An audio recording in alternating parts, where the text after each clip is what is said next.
display just how panicked this White House is about how to deal with this scandal. Another question on something that happened yesterday, but I wanted to get the White House response. A judge ruled that the grand jury transcripts in Ghislaine Maxwell's case should not be released. What's the White House response to that?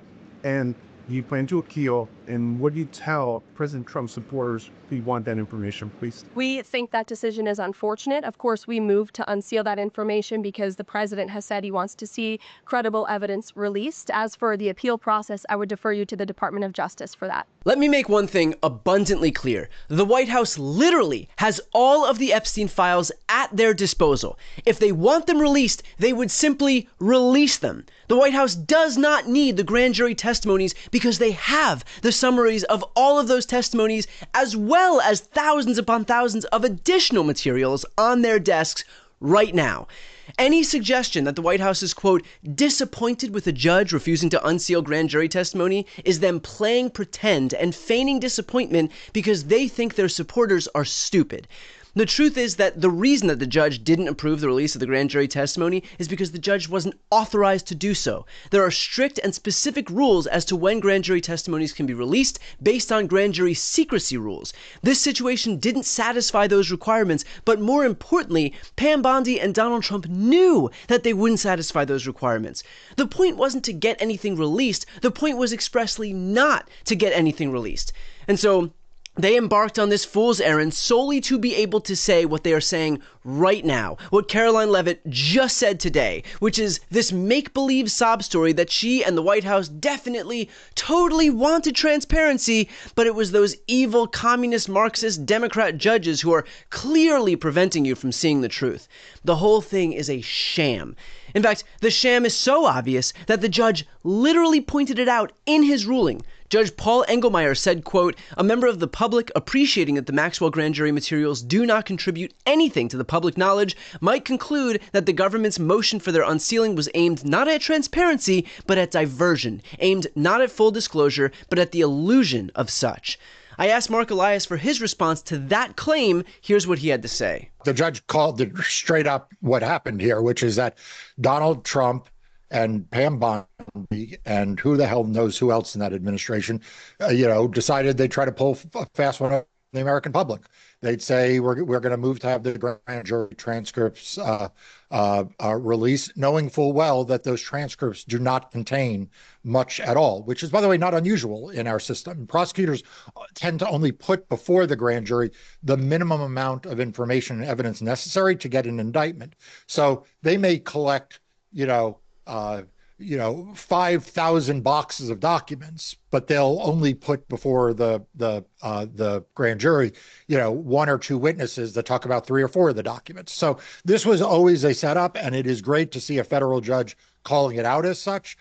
It's also, though, important to recognize that Donald Trump could still release the Epstein files, right? So This judge said they're not going to release the grand jury transcripts, which are subject to grand jury secrecy, and as the judge points out, in this case, wouldn't be illuminating, but that wouldn't prevent the Department of Justice from releasing, I imagine, just an enormous avalanche of other materials that they have that are not covered by those rules. Of which the summaries from these grand jury testimonies are included, right? And so if they really wanted transparency as it relates to these grand jury testimonies, which are just a small fraction, maybe 5%, 10% of what's included in the broader tranche of Epstein files, if they really wanted that stuff released, they already have summaries of it at their disposal, don't they? Well, they have better than that. I mean, essentially, the way that criminal investigations work in terms of witness testimony is that FBI agents interview a lot of people, right? They interview every witness, every potential witness. They chase down leads. They collect documents, right? They are out doing the spade work of figuring out who did what to who and how and who might have seen what. And they do that. And all of those interviews get recorded. They get written up as summary interviews. Okay. So there is a summary of every interview that gets written up. You sometimes hear the term FBI 302. That's what these are called. That's the form number that these things are written up on. And ultimately, the prosecutors and the FBI agents go through all of the mountain of information that they gather in those interview summaries, and then they decide what is it that we actually need the grand jury to hear. And so sometimes they may hear a little piece from one or two witnesses who were interviewed for hours, right? They may have been interviewed for 8 hours. So there's a witness interview summary that can go on for pages upon pages upon pages. And then they'll be like, okay, well, let's just take that witness and put them in the grand jury for 10 minutes or 15 minutes or for an hour to just provide a portion of that testimony for the grand jury. Sometimes they don't even put the witness in. They'll just put the FBI agent in. Say, I conducted this investigation. I interviewed all these people, and this is basically what I found. But those raw summaries of interviews are where all of the information that you'd want to know about who is in the Epstein files, right? Because that is the FBI collecting all of the information. So when we talk about the Epstein files, one of the big tranches of information are these summaries of interviews conducted by FBI agents, written down by FBI agents. And none of that, to be clear, none of it is protected by grand jury secrecy rules. All of it is at the fingertips of Kash Patel, Dan Bongino, and Pam Bondi. Okay, they literally could press a button on their computer and it would just all appear. Okay, and the fact that they are not releasing those tells you everything you need to know about what's in there. And of course, to watch more coverage between myself and Mark Elias, please make sure to subscribe to this channel. It's a great way to support our work, and it is completely free. In other words, the Trump team here is literally playing you, and it's not even a surprise. I mean, guys, we don't have to sit here and pretend that we don't know why they are bending over backwards not to release the files. It's because Trump is in them.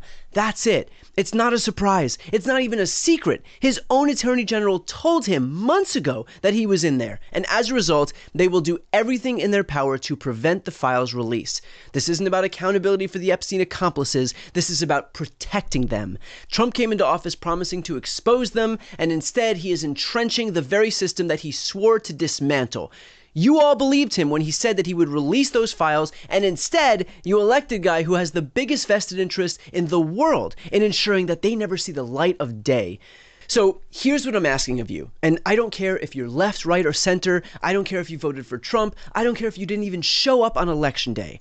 When the Trump administration plays you for fools and pretends that they're super duper bummed that a judge wouldn't do what they always knew a judge couldn't do with regard to releasing these random grand jury transcripts, do not be fooled. They don't want accountability or transparency. They want secrecy. Remember, there is one group of human beings on Earth who could release the documents today, and they just so happen to be the same people pretending that they want transparency while refusing to lift a finger to actually give it to us. They can release the files, they should release the files, and in fact, given the subpoena issued by Congress, they will release the files. And just know that when it came time for them to be true to their word, these administration officials decided to treat you like absolute fools to your faces because that's just how stupid, dim, and gullible they thought you were.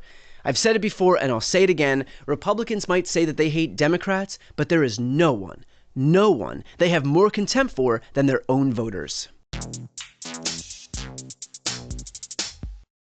Before you go, if you enjoyed this content and you want to see more and support independent media, please subscribe to this channel. The subscribe button will be right here on the screen. But second, the reality is that we are now in a political environment where this administration can lean on any of the social media platforms to suppress certain voices if they don't like critical coverage. That means my longevity here is in the hands of a few tech billionaires who are already making it clear that they are willing to cater to this administration. To that end, signing up for my newsletter is a way for me to reach you directly if that ever becomes necessary. I'll put the link right here on the screen as well, so please sign up. It's free, but there's also an option to do a paid subscription if you'd like to support me and my team. I really appreciate it. Thanks so much.